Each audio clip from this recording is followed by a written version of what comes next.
नमस्कार. शासन 4 यूट्यूब चॅनलवर आपलं सर्वांचं खूप खूप स्वागत आहे. तर आताच्या घडीची सर्वात पुढे ब्रेकिंग न्यूज म्हणजे राज्य सरकारी कर्मचाऱ्यांच्या विविध मागण्यासंदर्भात महत्त्वाचा शासन निर्णय निर्गमित. त्या संदर्भात एपिसोडच्या माध्यमातून संपूर्ण अपडेट सहजपणे पाहूया. राज्य शासकीय कर्मचाऱ्यांच्या विविध प्रलंबित मागण्यासंदर्भात सामान्य प्रशासन विभागामार्फत दिनांक 20/4/26 रोजी महत्त्वपूर्ण शासन निर्णय निर्गमित करण्यात आलेला आहे.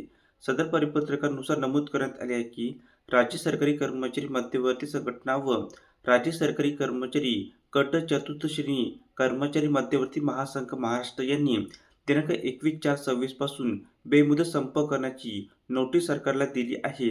सदर संपाचा नागरी सेवा नियम 1979 नुसार प्रतिबंध करण्यात आले आहे.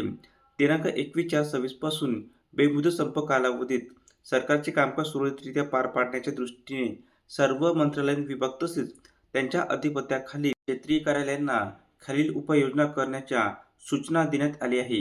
यामध्ये कर्मचारी संपात सहभागी होणे ही बाब गैरवर्तणूक समजण्यात येईल व अशा कर्मचाऱ्यांविरोधात शिस्तभंगाची कार्यवाही करण्यात येईल व अशा प्रकारचे आदेश विनाविलंब निर्गमित करण्यात यावे व ते सर्व कर्मचारी यांच्या व्यक्तिश निर्देशनात आणावेत. तसेच आदेशाची प्रत शासनाच्या प्रत्येक विभाग आणि कार्यालय यांच्या सूचना फलकावर लावण्याचे निर्देश देण्यात आले आहे. तसेच कर्मचारी संपात सहभागी न होता नेहमीप्रमाणे कार्यालयात उपस्थित राहण्यासाठी त्यांचे मन वळविण्याचा प्रयत्न करण्याचे निर्देश देण्यात आले आहे. तसेच संप काळामध्ये कार्यालयात नियमित वेळेवर उघडण्याची व बंद करण्याची योग्य ती व्यवस्था करण्याची व ती व्यवस्थित जबाबदारी अधिकारी यांच्याकडे देण्याचे निर्देश देण्यात आले आहेत. तसेच आवश्यक भासल्यास पोलीस गृहरक्षक दलाची मदत घेण्याचे निर्देश देण्यात आले आहे.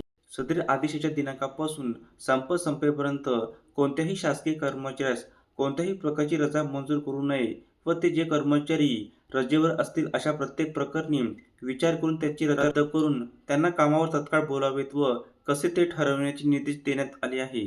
शासकीय कर्मचाऱ्यांच्या संपाबाबत केंद्र शासनाने काम नाही, वेतन नाही करून राज्य शासनास अनुसरून असल्याचे कर्मचाऱ्यांना अवगत करण्याचे निर्देश देण्यात आले आहे. धन्यवाद.